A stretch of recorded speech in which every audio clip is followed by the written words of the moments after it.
on guys, it's CJ aka Daryl aka Gorax, and I'm back talking about immersion. Now it seems like in the last few days I've had a few people message me and ask me how I got my last camp to be so immersive. And the simple answer is just buy a lot of shit and pack it in.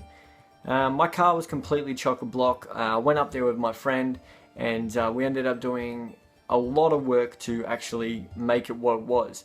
We did a lot of pre-work, so we did a lot of $2 shops, going to the salvos, asking people for things that they don't need anymore or don't want, and we did hard rubbish day runs. So if you've got a hard rubbish day in your area, I suggest you just drive around and find anything you can. We designed our camp for like 3 months, so we had everything sort of planned out, plotted and ready to go before we even got there.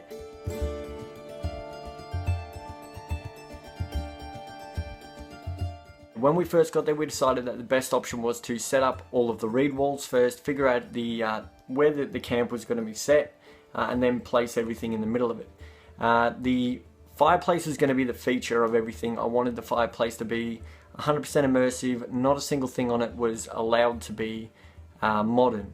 But that was the same for the whole camp. So I didn't want anything modern in my camp at all. So that's tip number one for me, is be an immersion Nazi. If you want this camp that you're building to be a hunter camp, then everything has to be fur, everything has to be bones, everything has to be meat, everything has to be sort of designed to look like a hunter built it.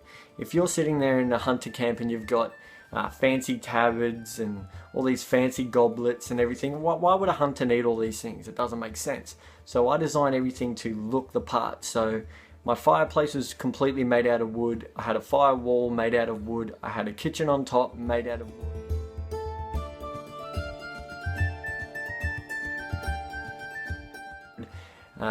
I had a little table to the side made out of wood. My seats were made out of wood. Everything was made out of wood in my camp.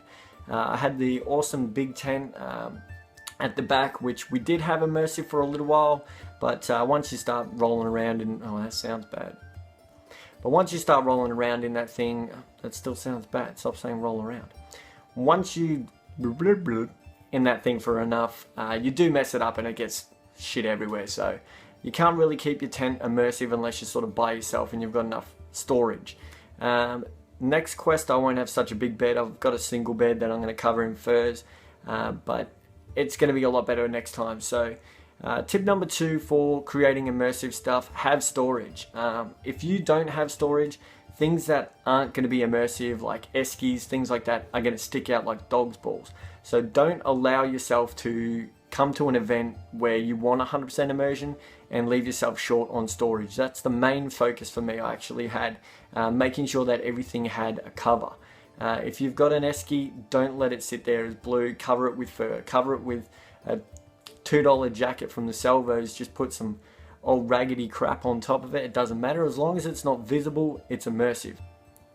Tip number 3, ask people. If you're in a warband, I've been asked about one of the warbands, the Rats. They're a group, awesome people, and their kit is insane. I've been asked to help them out and see if I can give some tips on immersion. If you've got a warband theme, so we'll go with an easy one, the undead. If you're in an undead camp, why would you have all this fancy crap? Don't have fancy crap, just have bones. Go to the $2 shop, go to costume shops, just get skeletons, skulls, bones, whatever you want to get, and just chuck them around. Like they're not going to be designed. You can have altars and pillars like I had with the bull skull. So stick to your theme. That goes back to the hunter thing. I designed everything to be a hunter. The undead should have everything be sort of bones and dark and evil looking. The orcs, the same sort of thing. Just have everything really gritty and metal and rusted, and that's cool. And then if you are going to be in one of these Breton type warbands, make it fancy. You can have all that fancy stuff, but make sure everyone in your warband is willing to do the same thing. Now that's why I went by myself. I went to the last quest as a Briar Wolf, and I wanted it to be 100% immersive, but I knew with such a big group, I think there was 30 or 35 or something of us in the end, there was no way I was going to be able to control that. So I built my own little section off to the side, and I separated myself from everyone for most of it, so I could sort of just zone in on my own little spot, and I felt comfortable there. I'm not saying that everyone's going to be able to do what you can do, but if you set yourself up to be 100% immersive, everyone else will sort of fall in line eventually. So someone may not have an immersive tent to start with. It's not too hard to cover them, to be honest. I feel like people make it seem harder than it actually is. But if you don't have an immersive tent, piss it off way back there. Set your camp up over here, have your tent over here, and then during the day just come out your tent and join the camp. If you've got one central tent, like a big bell tent like I had, have that in there so you've got someone there that can watch your stuff, because sometimes sadly we can't trust people. But if you have your entire warband with the same goal, the same Nazi regime on this sort of thing, and they want everything to be 100% immersive, you'll get there eventually. Props are my main focus for setting up the camp. So I want everything to have a place and look like it belongs. So I had my kitchen on top of my firewall, where I had just a chopping block. I had a little wicker basket, and I put all the knives, the forks, everything in there. All the forks and knives were, I would say, 80% immersive. They were modern, but they were wooden handles with 3 prongs, which I thought was pretty cool. And then all of the cooking utensils and everything were hanging from there. You'll see that I put all the pots and everything to hang from the firewall. I thought of different things that I want to do next year, where I get like just a big ass post, stick that in the ground, hit it with the axe a couple times so it's got the cuts in it, and then just use it as a training post. So you hit it with your sword and it gets the cuts in it. Obviously we're not going to be hitting it with our LarP swords, but it's something that sits there, does nothing, but looks cool. And that's one of my favorite things.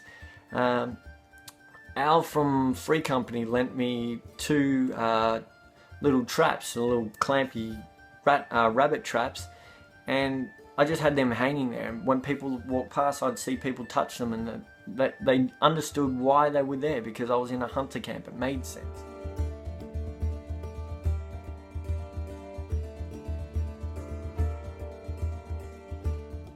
The less people that you actually have in your camp will make it a lot easier, obviously. So I only had 2 people in my camp, and I was able to control that extra person. If he wanted to smoke, outside camp. If he wanted to go and fill up a drink, get in the tent, fill up your drink, come back out, have it in the tankard. Don't do anything unimmersive around me, or I'm whooping that ass. So when I was in character, I stayed in character. If I had guests come in and they got on their phone, I'd kick them out. Goodbye. I don't want it in my camp.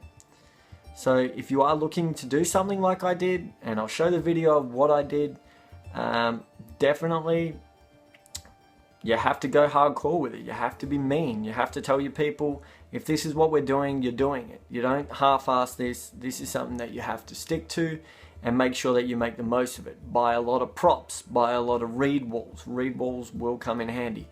But props, lanterns, candles, wooden sculptures, things like that. Just stuff them all around your camp. It doesn't matter where they go, just as long as they look like they belong there.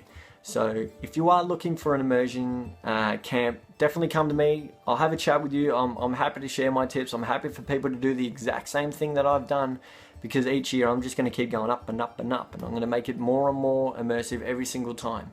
Next year we're looking at double thick walls so you can't see through. We're looking at more structures to it, so maybe a hut as well. So keep an eye on it.